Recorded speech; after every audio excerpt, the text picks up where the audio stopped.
लड़के जेल के अंदर डाल दिए गए हैं, तो अगर देखिए हमने उनको घोषित कैसे कर दिया कि वो अपराधी हैं। मुझे ये समझ नहीं आ रहा है कि इस तरह का नैरेटिव क्यों क्रिएट कर दिया जा रहा है कि आपने उनको बलात्कारी घोषित कर दिया है। देखिए ये जनतंत्र है, आप लोगों को बहुत लंबे समय तक बेवकूफ़ नहीं बना सकते हैं। मैं तो इस चीज़ पे भी बहुत बड़ा सवाल खड़ा करती हूँ कि वाकई में बच्ची का बलात्कार भी हुआ या नहीं, वो हम जानेंगे कि नहीं। जितनी भी एंटी नेशनल फोर्सेस हैं उनकी आंखों में वो भगवा रंग चुभ रहा है, वो भगवा झंडा उनके सीने पे एक परचम की तरह लहरा रहा है जो उनसे बर्दाश्त नहीं हो रहा। उनको लग रहा है कि किसी तरह से इसको उखाड़ के फेंको। देखिए मैं बहुत दिल से मानती हूँ कि ये हाथरस केस हमारे भारत के इतिहास में एक लैंडमार्क केस साबित होगा, क्योंकि इसमें बहुत सारी ऐसी एंटी भारत मानसिकताएं एक्सपोज होंगी। ऐसा क्यों हो रहा है कि पीड़िता के परिवार वाले, ऐसा पहली बार मैं देख रही हूँ कि जो पीड़ित होता है वो तो चिल्ला चिल्ला के बोलता है कि सीबीआई इंक्वायरी कराइए। यहाँ पहली बार ऐसा हो रहा है कि पीड़िता के परिवार वाले बोल रहे हैं कि नहीं नहीं सीबीआई मत करवाइए, नहीं नहीं नार्को टेस्ट मत करवाइए, नहीं नहीं पॉलीग्राफ टेस्ट मत करवाइए। और ये केस मुझे लगता है कि ऊपर वाले ने शायद एक ब्लेसिंग इन डिस्गाइज भेजा इस देश के लिए, क्योंकि मैं बहुत सारे पर्दे इस देश की आंखों से उठाने वाली हूँ इस केस में आगे काम करके। हिंदुस्तान में रहने वाला हर आदमी हिंदू है। अपने आप को सवर्ण, दलित, माइनॉरिटी, मेजॉरिटी, महिला, पुरुष, ब्लैक, व्हाइट, इन सब चीजों में मत बांटिए। नमस्कार, आप देख रहे हैं वीके न्यूज और मैं युधिष्ठिर उपाध्याय। वीके न्यूज की टीम इस वक्त ग्राउंड जीरो पर है और हाथरस की सच्चाई जानने के लिए लगातार लोगों से बातचीत कर रही है। और जिस तरह से इस गिद्ध गैंग ने पूरे षड्यंत्र करके इस पूरे मामले को बखेर दिया था और लगातार राजनीतिक पर्यटन बनाकर इस गांव को जिस तरह से घेर रखा था, उसकी भी लगातार परतें सामने आ रही हैं। मेरे साथ इस वक्त एक ऐसी शख्सियत मौजूद है जो अपनी बात को बेबाकी से रखती हैं, चाहे मीडिया हो या फिर कोई भी मंच, अपनी बात को बेबाक से रखते हैं, इसलिए वो कट्टरपंथियों के निशाने पर आती हैं और जो नफरती और मवादी गैंग है वो बिलबिलाता हुआ नजर आता है। मेरे साथ मौजूद है इस वक्त सुबुई खान, जो हाथरस की सच्चाई जानने के लिए वो भी यहाँ पर मौजूद हैं और हर पीड़िता से जो है, चाहे वो पीड़ित पक्ष हो या फिर आरोपी पक्ष, हर किसी से वो जान रही हैं कि आखिर क्या है। मैम आपका बहुत बहुत स्वागत है। आपने क्या कुछ देखा यहाँ पर, क्या लगा आपको यहाँ पर? जैसे जिस तरीके से आप देख रही थे पिछले 7-8 दिन से एक गिद्ध गैंग जिस तरह से टूट पड़ा था इस पूरी घटना को लेकर के, और सच्चाई कम मवाद ज़्यादा फैलाया जा रहा था, तो आपने क्या कुछ देखा यहाँ पर आकर के? देखिए सबसे पहले तो मैं बहुत धन्यवाद देना चाहती हूँ, आपने जो इंट्रोडक्शन दिया मेरा, आई थिंक मैं यहाँ पे क्या करने आई हूँ उसके लिए वो इंट्रोडक्शन ही सफिशिएंट है। कि देखिए मैं मुस्लिम समाज की होने के बावजूद मुस्लिम कट्टरपंथियों के ख़िलाफ़ बोलती हूँ, रेडिकल इस्लाम के ख़िलाफ़ बोलती हूँ, चाहे मुझे उसके लिए कितनी ही ज़्यादा बुराइयाँ, कितनी ही ज़्यादा ख़तरों का सामना करना पड़े, क्योंकि मैं अपने आप को एक सनातनी मानती हूँ। मैं हमेशा कहती हूँ कि इंसान को अपने धर्म का पालन करना चाहिए, जो कर्तव्य हो वो करना चाहिए।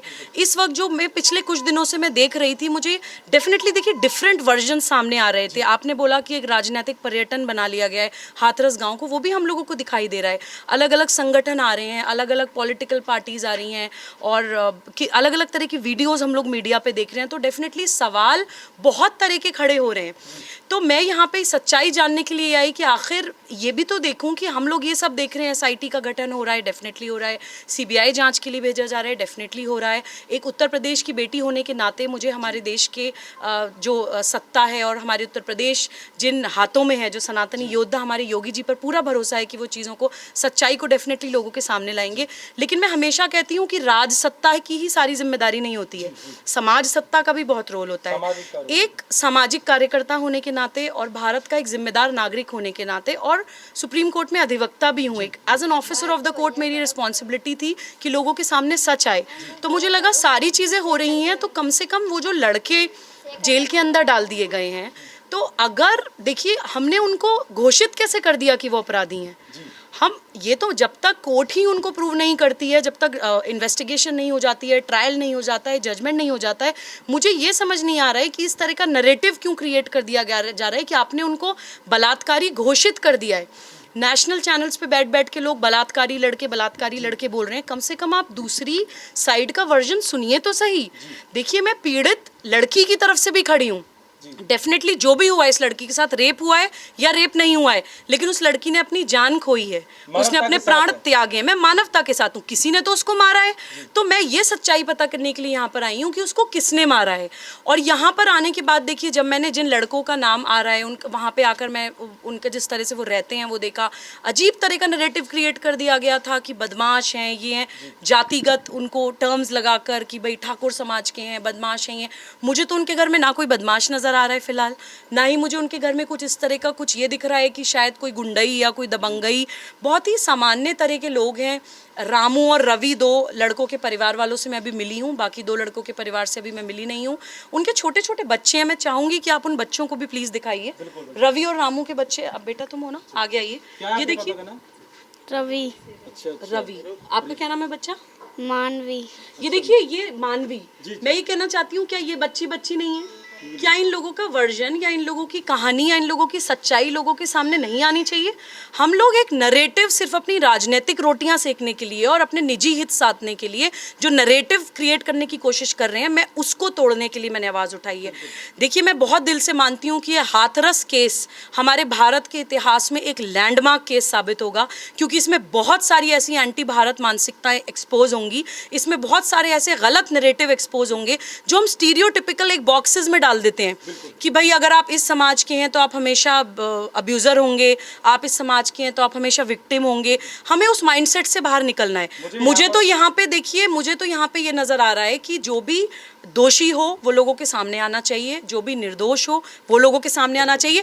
कास्ट पॉलिटिक्स, जातिवाद की पॉलिटिक्स इस मुद्दे पे बिल्कुल नहीं होनी चाहिए और बिल्कुल इम्पार्शली लोगों के सामने फैक्ट्स आने चाहिए। उसके लिए मैं यहाँ पर आई हूँ और मैं वो सच्चाई लोगों के सामने ज़रूर लाऊंगी। बिल्कुल सच्चाई सामने आनी चाहिए। सच को परेशान किया जा सकता है लेकिन पराजित नहीं, ये सच्चाई सामने आएगी। एसआईटी का गठन हो चुका है, सीबीआई की जांच भी जो है जल्दी ही होने वाली है और योगी सरकार की ओर से भी लगातार पहल की जा रही है। जिस तरह से इस पूरे मामले को गहनता से लिया जा रहा है, गंभीरता से लिया जा रहा है। अब मेरा सवाल इस बात को लेकर है कि आपने सुना होगा कि नाम तो हम दिलाएंगे, मतलब न्याय दिलाएंगे, न्याय के नाम पर एक वेबसाइट क्रिएट की गई और उसके बाद आज एक कांग्रेस के नेता हैं, एक्सपोज आज कांग्रेस हो चुकी है। आप देख रहे हैं जिस तरह से वो पूरे तरीके से उसको दंगे की साजिश कैसे रची जाए, फंडिंग के लिए पैसे मांगते हुए दिख रहे हैं। आपने देखा भी होगा, स्टिंग ऑपरेशन हुआ एक चैनल के माध्यम से और उसको दिखाया पूरी, और जनता भी उस पर देख रही है कि आखिर किस तरह से कांग्रेस असंवेदनशील हो चुकी है आज के ज़माने में, कह सकते हैं। तो आपने स्वराज के जो नेता हैं कांग्रेस के, उनके बारे में सुना होगा, उन्होंने किस तरह से पूरी प्लानिंग बनाई गई दंगों की, इधर से भी आने चाहिए, इधर से 2 को इधर से मारो, 2 को इधर से, पूरा एकदम बनाया गया, पेश किया गया। और एक तरफ न्याय का ढोंग किया जा रहा है, हाथरस से लेकर के तमाम रैली निकाली जाती है, वहाँ से नोएडा से रोका जाता है, पूरा कह सकते हैं कि राजनीतिक ड्रामा किया जाता है।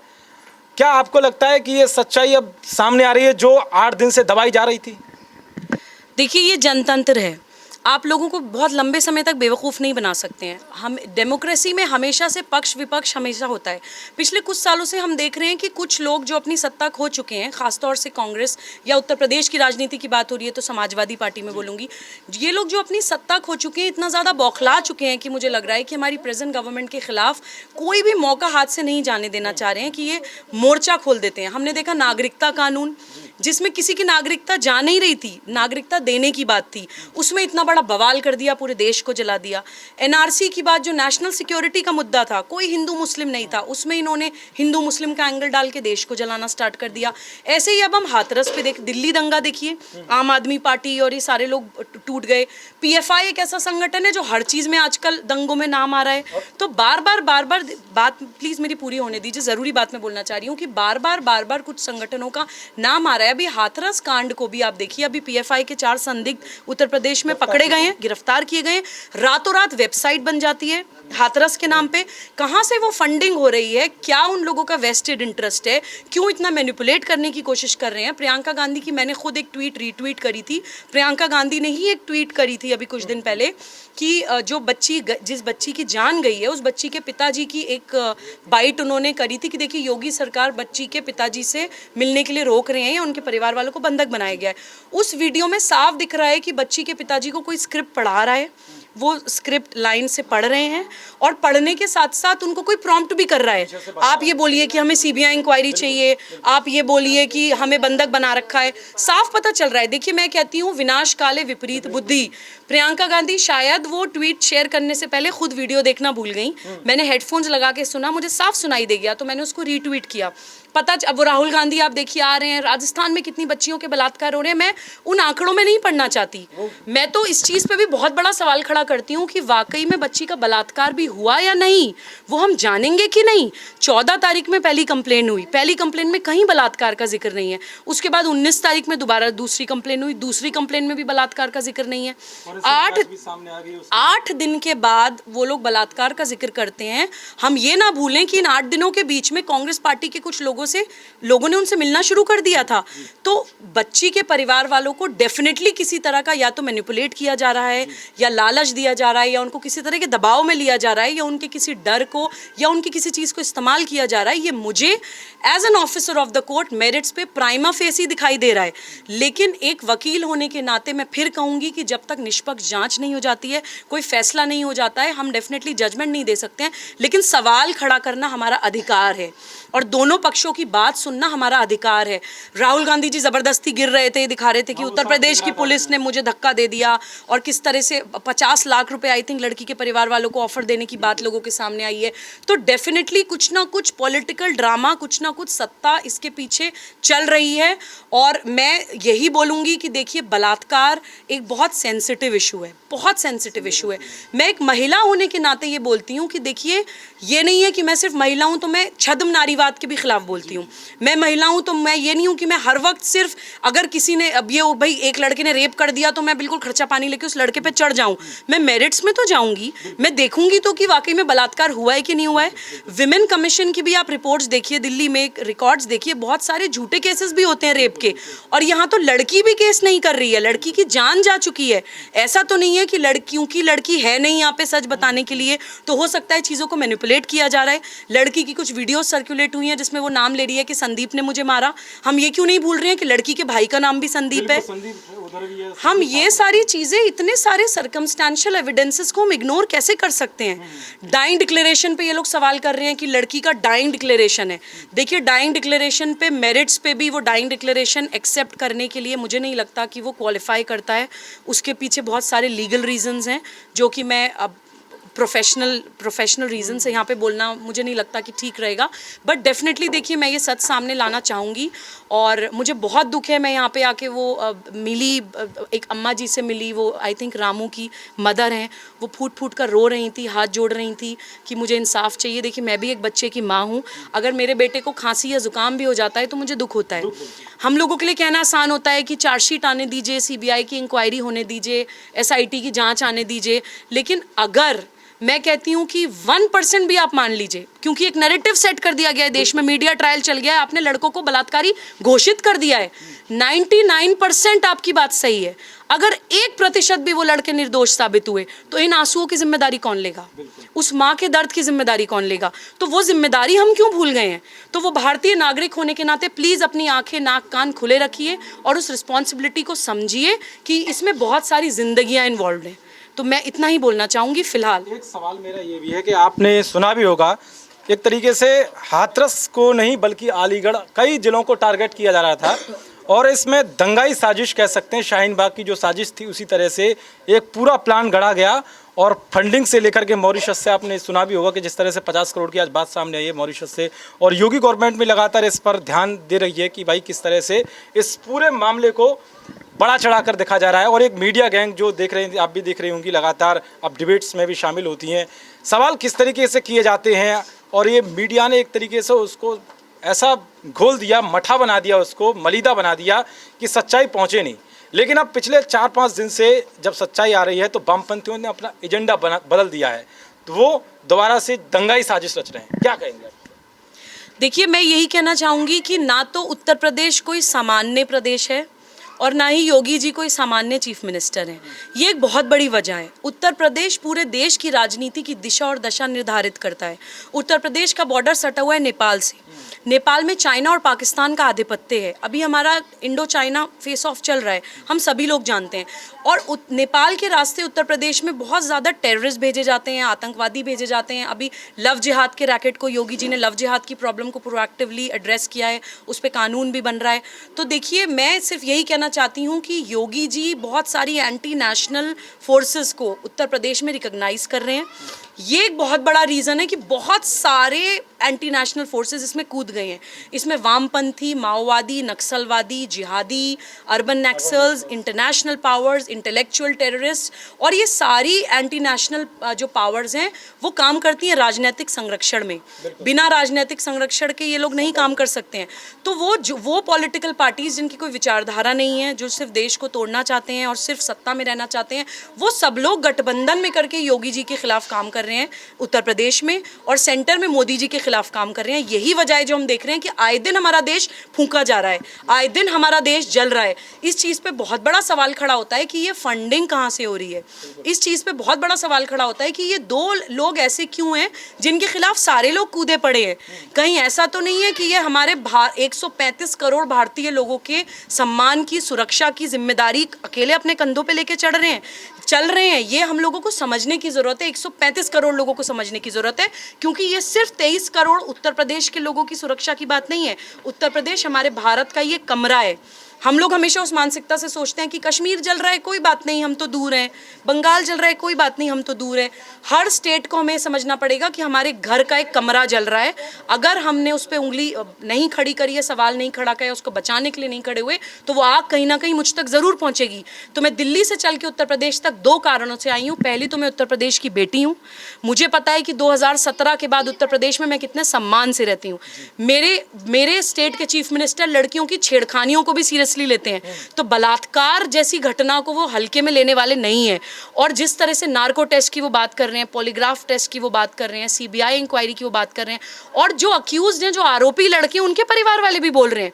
मैं यहाँ पे आई हूँ, सारी महिलाएं, सब बच्चे, बूढ़ी दादियाँ, सब बोल रहे हैं कि जी आप प्लीज़ सीबीआई करवाइए, आप हमारा नार्को टेस्ट कराइए, जो सच है वो झूठ है सामने आ जाएगा।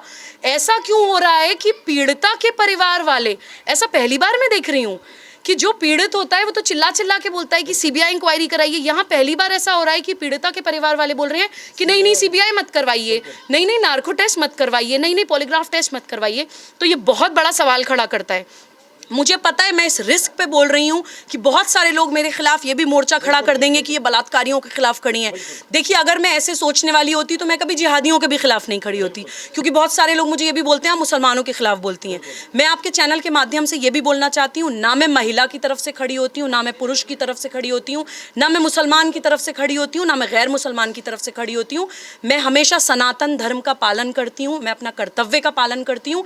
जो मुझे अंदर से मेरी अंतरात्मा की आवाज़ कहती है कि वो सही है, मैं उसके साथ खड़ी होती हूँ। मैं इस बार भी यही करूंगी और बहुत जल्दी ये सच पूरे देश के सामने आएगा। छोटे छोटे मेरे 2 सवाल हैं।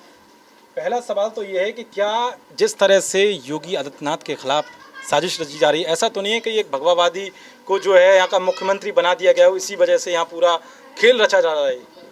या तो आपने मेरे दिल की बात बोल दी, या शायद आपने मेरी कोई बाइट सुनी होगी। नहीं, मैंने सुनी नहीं, लेकिन अचानक से ये मैं हमेशा से बोलती हूँ। मैं कहती हूँ ये योगी विरोध नहीं है। जितनी भी एंटी नेशनल फोर्सेस हैं, उनकी आंखों में वो भगवा रंग चुभ रहा है। वो भगवा झंडा उनके सीने पे एक परचम की तरह लहरा रहा है, जो उनसे बर्दाश्त नहीं हो रहा। उनको लग रहा है कि किसी तरह से इसको उखाड़ के फेंको, क्योंकि ये वो सारे लोग हैं जो मैंने आपको एंटी नेशनल पावर्स गिनवाई, ये वो सब लोग हैं जो हज़ारों साल इस देश पर इन लोगों ने राज किया है, हज़ारों साल। तो इन लोगों से बर्दाश्त नहीं हो रहा। ये सिर्फ महिला सुरक्षा सम्मान की लड़ाई नहीं है, ये भारतीय अस्मिता, भारतीय सुरक्षा की लड़ाई है। ये मैं आपको कह रही हूँ, बार बार कह रही हूँ कि हाथरस कांड, हाथरस केस हमारे देश में ऐसे ऐसे नरेटिव्स एक्सपोज करेगा कि जितनी एंटी नेशनल फोर्सेज हैं, उन सब के कॉफिन में it will be a last nail. अंग्रेजी की एक कहावत है, last nail in the coffin. ये लोग हमेशा के लिए एटर्नल विपक्ष बन जाएंगे। इनका social and political complete boycott हो जाएगा। तो ये हमारे देश के लिए एक ब्लेसिंग इन डिस्गाइज है। सत्य को परेशान किया जा सकता है, पराजित नहीं किया जा सकता। सच बहुत जल्दी देशवासियों के सामने आएगा और हम सब लोग उस सच्चाई की, उस इंसाफ की जीत का 135 करोड़ लोग मिलकर जश्न मिलाएंगे। आप मेरी बात याद रखिएगा। बिल्कुल। अंतिम सवाल मेरा एक ही है। शिवराज जीवन आपने सुना होगा, उनका नाम, कांग्रेस के नेता हैं। जिस तरह से उन्हें पूरे इसमें मामला सामना स्टिंग में एक तरीके से दंगे की पूरी साजिश थी। आप एक जानी मानी वकील भी हैं, वकील होने के नाते आप इस पर किस तरह की कार्रवाई हो सकती है इस पूरे मामले पर?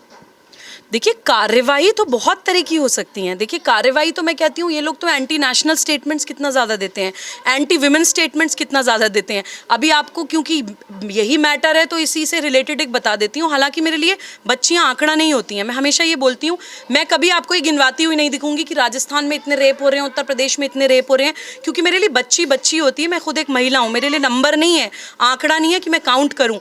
मैं आपको अभी कांग्रेस के राजस्थान के मुख्यमंत्री अशोक गहलोत जी की अगर एक स्टेटमेंट बता दूं तो आप शायद अपने कानों में रुई डाल लेंगे, जितनी भी महिलाएं यहाँ पे खड़ी हैं। राजस्थान में माइनर बच्ची का बलात्कार होता है और एक स्टेट के चीफ मिनिस्टर ये ट्वीट करते हैं। सोचिए, चीफ मिनिस्टर की ऑफिशियल कैपेसिटी में वो ट्वीट करते हैं कि वो बच्चियां अपनी मर्जी से गई थीं। कितनी वाहियात स्टेटमेंट है। ये लोग चीफ मिनिस्टर बनने भी लायक है। ये लोग देश का कानून नहीं जानते कि हमारे कंट्री की रेप लॉज के हिसाब से माइनर की कंसेंट नहीं मानी जाती है, वो रेप माना जाता है। वो एक तरह से राजस्थान के सारे लड़कों को प्रमोट कर रहे हैं कि जाके माइनर बच्चियों को बहलाओ फुसलाओ। मुलायम सिंह जैसा हाल कर दिया उन्होंने। एग्जैक्टली। उत्तर प्रदेश में मुलायम सिंह यादव ये बोलते हैं कि लड़कों से गलती हो जाती है, रेप कर देते हैं, तो कोई बात नहीं, लड़के हैं, जाने दो। और राजस्थान के चीफ मिनिस्टर कांग्रेस के अशोक गहलोत जी ये कहते हैं कि मतलब एक तरह से आप हरी झंडी दे रहे हैं लड़कों को, कोई माइनर बच्चियों को बहलाओ फुसलाओ। वो अच्छा बुरा तो जानती नहीं है, उनके साथ उनका शारीरिक शोषण करो और उसके बाद कह दो तो अपनी मर्जी से आई थी। तो he is in a way promoting rapes. तो उनके अगेंस्ट भी नेशनल विमेन कमीशन को भी संज्ञान लेके तुरंत कार्रवाई करनी चाहिए। चीफ मिनिस्टर ये लोग बाद में होंगे, आप लोग इतनी इंपॉर्टेंट पोस्ट, इतनी संवैधानिक पोजीशन संभाल के बैठे हुए हैं। ये एक बहुत बड़ा सवाल खड़ा करता है कि किन लोगों को हम लोगों ने कहाँ बैठा दिया है। ये एक बहुत बड़ा सवाल खड़ा करता है वोटर्स के ऊपर भी कि आप लोग वोट की अपनी रिस्पॉन्सिबिलिटी को पहचानिए। आप जब वोट देते हैं तो आप अपने एक पूरे इलाके को, एक पूरी स्टेट को, अपने पूरे देश को कुछ लोगों के हाथ में दे रहे हैं जो उसका या तो बिल्कुल उसको ऊपर आसमान तक पहुंचा सकते हैं, विश्वगुरु बना सकते हैं आपके देश को, या बिल्कुल आपके देश को बर्बाद कर सकते हैं। तो प्लीज़ उस जिम्मेदारी को समझिए। ये मैं आपके चैनल के माध्यम से बोलना चाहती हूँ। किसको वोट देना है, किसको नहीं देना है, ये आपका पर्सनल एक डिसीजन होता है। मैं उसको कभी इन्फ्लुएंस करने की कोशिश नहीं करूँगी, लेकिन प्लीज़ अपनी आंखें खोल के, कान खोल के, कर्तव्य का पालन करते हुए और अपने आप को एक सनातन धर्मी समझते हुए प्लीज़ अपने वोट देने की जो आपकी पावर है उसको अच्छे तरह से इस्तेमाल करिए। अन्यथा यही होगा जो हम देश में देखते हैं। अचानक से मेरे अंदर एक सवाल उत्पन्न हुआ, मैं चाहूँगा कि संक्षिप्त में आप उसका जवाब दें।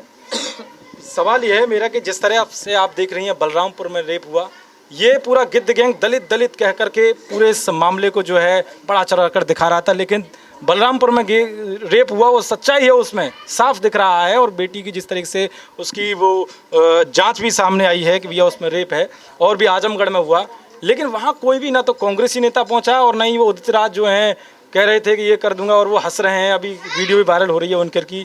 तो ये वहाँ नहीं पहुँचते हैं, लेकिन जहाँ इनको लगता है कि पूरा एक सिनेरियो अलग तरीके से क्रिएट करना है, वहाँ पहुँचते हैं। तो क्या कहेंगे आप इन पर? देखिए, मैं बिल्कुल बिना लाग लपेट के बोलने वाले लोगों में से हूँ। देखिए, इट्स वेरी सिंपल, जनता बेवकूफ़ नहीं है। बलरामपुर में जिन बच्चियों का बलात्कार हुआ है, माइनर बच्ची हैं, वो भी दलित हैं। वहाँ पे ये दलित कार्ड नहीं खेल रहे हैं, क्योंकि वहाँ पे जिन लोगों ने बलात्कार किया मुसलमान लड़के हैं, और समाजवादी पार्टी और कांग्रेस जो है वो मुस्लिम तुष्टीकरण की राजनीति करते हैं, तो अपने मुस्लिम वोटर्स को नाराज़ नहीं करना चाहते हैं। तो मैं इस बाइट के माध्यम से सब दलितों से भी अपील करना चाहती हूँ कि प्लीज़ ये लोग आपको दलित, सवर्ण ये सब करके आपको इमोशनली और सामाजिक तौर पर भारत से तोड़ने की कोशिश करते हैं। आप भी हम सभी लोगों का हिस्सा हैं। मैं हमेशा ये मैसेज देती हूँ कि हमारे भारत के जो मेन 2 ग्रंथ हैं, महाभारत और रामायण, वो महर्षि वाल्मीकि और महर्षि वेदव्यास ने लिखे हैं, दलितों ने लिखे हैं। हमारे श्री राम का इतिहास दलितों ने बचा के रखा है। श्री राम की लाइफ में इतने सारे ऐसे इंसिडेंट्स हैं जो कि दलितों से रिलेटेड हैं। दलितों को कितना सम्मान वो देते थे। दलित कहीं से कहीं तक कमज़ोर नहीं है। दलितों को अगर किसी सेक्ट में शोषित या वंचित रखा गया है तो वो जानबूझ के इन पॉलिटिकल पार्टीज़ द्वारा रखा गया है, जो उनको सिर्फ वोट बैंक की तरह इस्तेमाल करना चाहते हैं, जय भीम और जय मीम की राजनीति करना चाहते हैं। मैं सब दलित समाज से भी हाथ जोड़ के अपील करती हूँ कि पूरा भारत आपके साथ खड़ा है, प्लीज़ इसमें दलित और इस तरह से इमोशनली मत होइए, सच का साथ दीजिए, क्योंकि अगर ये लड़के निर्दोष साबित होते हैं तो आपके समाज के ऊपर भी हमेशा के लिए कलंक लग जाएगा। इस जिम्मेदारी को प्लीज़ समझिए। दलित समाज के लोगों से भी मैं अपील करती हूँ कि अगर आपका दिल अंदर से ये कहता है कि ये लड़के निर्दोष हैं या इन पे गलत इल्ज़ाम लगाया जा रहा है तो प्लीज़ सामने आके आवाज़ उठाइए।